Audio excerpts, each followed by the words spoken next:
Are you struggling with little financial means but have big dreams to catapult yourself into a better situation, perhaps with a degree from college or university like UNC Chapel Hill? If you are interested in potentially attending UNC Chapel Hill and want to know what a day in the life of a UNC Chapel Hill student would look like for you from a financial standpoint, then this video is for you. So I am going to break this down in no particular order.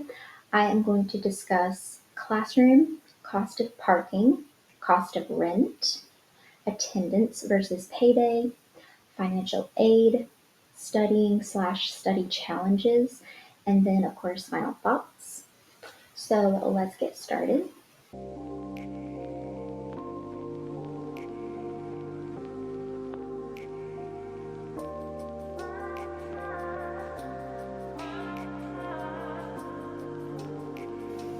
Okay, so for the classroom experiences, specifically pertaining to textbooks and materials, some students purchase from the bookstore. That's usually where the professors send you.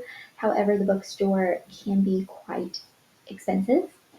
So I personally like to shop for cheaper alternatives if possible. Sometimes the professors will go ahead and upload the free material for you to read, or if not, you could look on Amazon for an alternative. For UNC Chapel Hill, it is a little bit difficult, especially for classes like math and a foreign language like Spanish. You have to pay for code to access it, so those can be a little bit challenging and quite expensive. But for textbooks, you could check out different sources like Chegg, Amazon, and then there could be some other alternatives as well. Sometimes I do type in free PDF online for whatever textbook we're wanting. So if I'm just making this up, if they say you need to have, I don't know, Human Growth and Development, fourth edition by John Smith, then I would look up that title by John Smith and then put in Google free PDF online to see if anything pops up. Another alternative is you could ask the library. Sometimes they do have that book in the library. Sometimes they have it for like a 2-hour rental. Other times you can just check the book out. And then also you can share with your classmates, or you could ask your classmates if you're not able to purchase whatever textbook that they're wanting you to purchase for the class.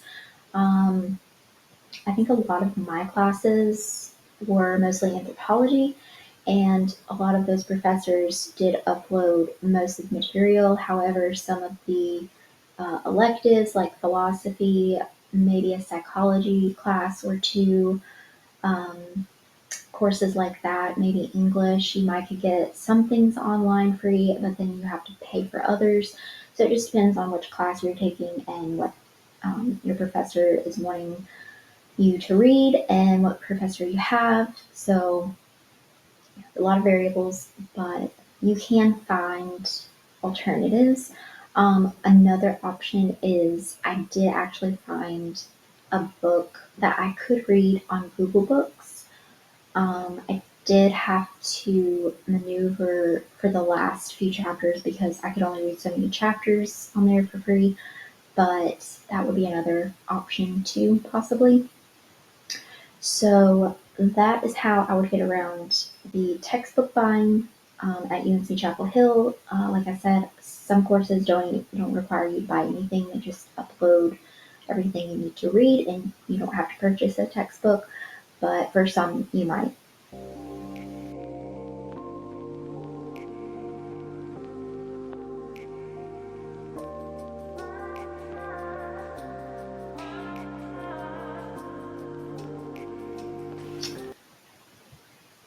Okay, everyone's favorite cost of parking.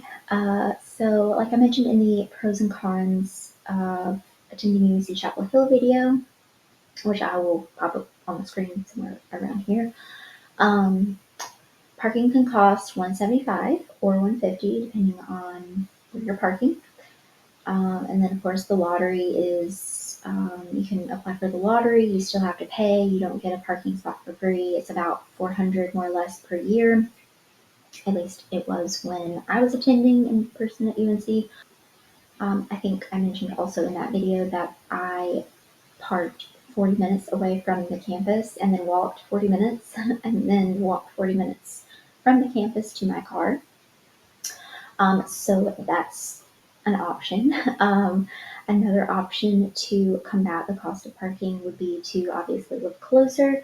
I would highly recommend doing this at least a year in advance because everything is taken pretty much a year in advance. And then I think also I read where UNC Chapel Hill is accepting more students. So there's going to be less availability, I would think, for cost of or for places to rent. So with the additional incoming students, I would think that renting is going to be probably more of a challenge unless they are incorporating more apartments or more places to live around the campus. Um, Another option is to ride with a classmate or roommate. And then, of course, you could bike or ride a scooter. Chapel Hill is very walkable, bike friendly. The last two alternative tips that I have for parking solutions is to basically attend a smaller university and or take online classes. You could do that at UNC Chapel Hill, but it is very minimal, so you're not going to be able to do that every semester. Or you could just attend another university, and then of course, if you win the lottery, you could pay for parking that way. Not the lottery at the school, but like the actual lottery.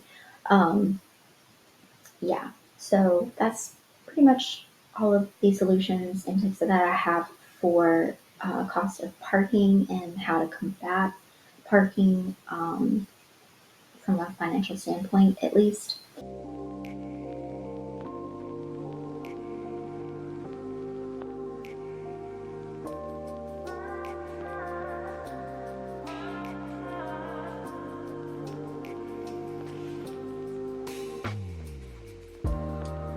Okay, cost of rent.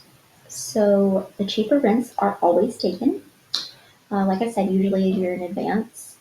There was one section of places that you could rent for like $850, I think, and this is for a one bedroom, I believe. But they are taken all in advance, at least a year. So yeah, it's an ideal spot. I don't know what it would be like living there. I think they have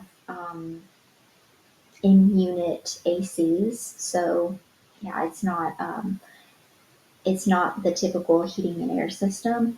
So if you're okay with that, then you probably pay $850 to $1,000 maybe. I'm not sure if they've gone up, but last I looked, it was $850, and I wanted to rent one, but it wasn't available until the next August, and so that was not an option for me. So you can live in a few different places. You don't have to live right in Chapel Hill. So to get a cheaper rent, I would recommend living in Cary. You could live in the north part of Cary or like the middle part of Cary. Morrisville would also be a good option, possibly. North Raleigh, Hillsborough, which is going to probably be a lot of students there as well. That's pretty taken also rather quickly, but you could check there as well. And then, of course, you have Elon and Mebane or Mebane. I've heard it pronounced both ways. So you could potentially stay there as well. Do check out, the safety and everything before you move somewhere. Um, and of course, Durham is an option. Probably not one I recommend, unless you are on the Chapel Hill side. But still, I would probably just not do Durham personally.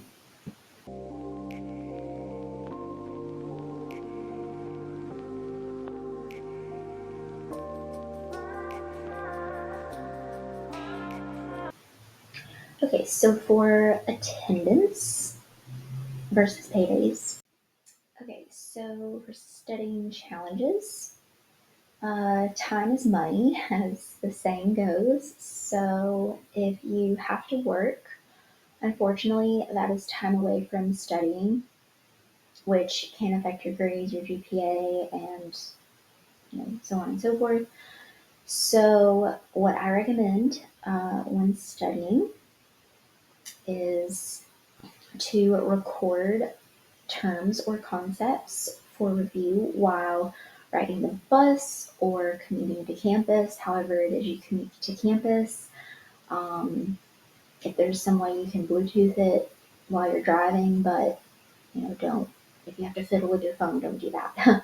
um, if you're riding with someone, you can just listen to a recording. Maybe you recorded, Spanish words or some terms for psychology class, and then the definition, so that way you can listen to it. You could also listen to it while you're walking to class. The second thing I recommend is studying while working out or running. Again, you can listen to the audio doing this. If you have flashcards, you could check your flashcards, maybe every 10 words or terms that you learn, you can, after 10 words, do a rep set and then take a break, 10 words, rep set, something like that.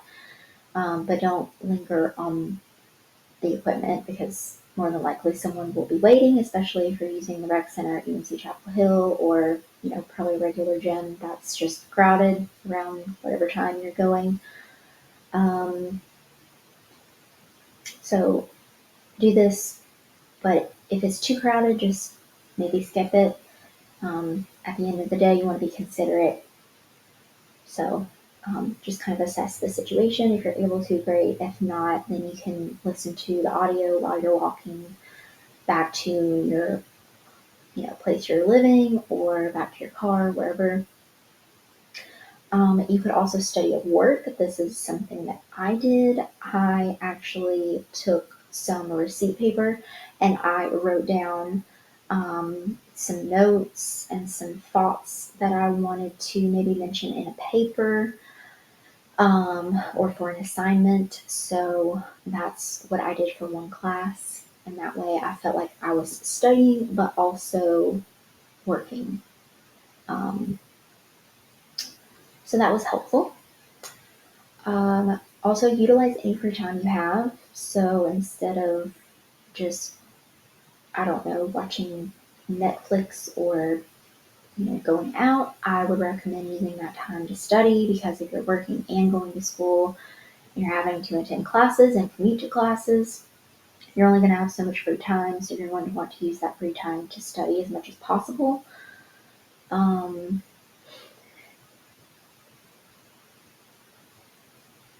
And then I actually had an instructor, I think she was a doctorate student, who gave this advice, and it was so helpful. So I took Spanish for my foreign language, and she actually suggested that we write down the verb conjugations and Spanish words while maybe watching a show. And that really helped a lot. That helped me learn the conjugations, the words, the vocab, what everything meant. So that was very useful. And you're doing it while watching the show. You don't really have to, have silence to read or anything like that. You're just, you have to pay attention and write them down correctly. But yeah, so that was a good suggestion. And then for the reading assignments, I would say read certain paragraphs of the readings and read other paragraphs later. So you could maybe read the conclusion, just kind of get a sense of what the reading is going to encompass, or you could read the sections. You could read maybe one sentence of each section and then the conclusion. So just however you want to read that. You don't have to read it, linearly. Um, so that's basically how I recommend saving time and how I did actually save time. I did use some of these tips myself when I was going to school, so that way I could crunch time, everything, and balance work and school at the same time if possible, because you only have so much time to study, especially like I said, if you're working and having to attend classes and commuting and all of that.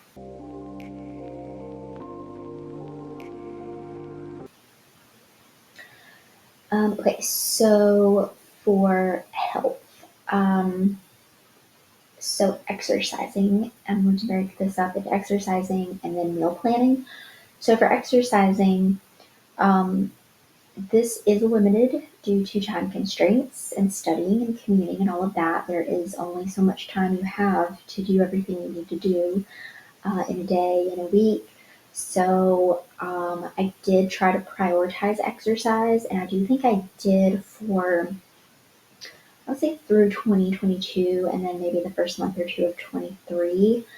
But then I just sort of slacked off because I was having to work. I was trying to get as many hours as I could. And then I was also trying to do well in school. So, yeah, it just took a lot of my time, and I was not able to exercise like I wanted to. So I stopped exercising. And then during the summer, I did not have access to the rec center. I did not want to drive there just to exercise and deal with the parking. I think in the summertime it's not as bad, but it just seemed like a hassle. So, and I didn't have a gym membership somewhere because I was trying to save on money. So, um, and like I said, you can't actually exercise at the rec center on UNC Chapel Hill. It is free to students. I do plan on posting a video sharing some benefits that you could get going to UNC Chapel Hill. Some benefits as a some benefits as a UNC Chapel Hill student. So that's going to come up shortly.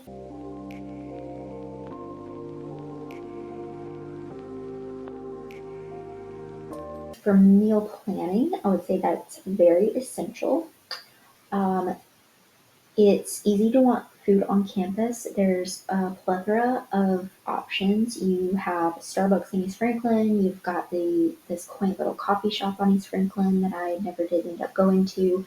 Um, you've got a lot of different little um, fast food type shops on East Franklin. I think they're more locally owned, except for Starbucks. And you've got the pit stop, which has a lot of food options. So it's very easy to get persuaded to want to buy something and not take your food, but it is expensive. Um, you also have to commute to the restaurant or wherever it is you're going, and then you have to commute back to class. So that is going to take you some time if you did want to eat on campus. I think free food is also available on campus. I forget in which department. I'll have to look more into that, but that's probably going to be my benefits as a UNC Chapel Hill student type video. I actually did not find out about that until I think the semester after the lockdowns. So that was a little bit frustrating. But yeah, that is an option.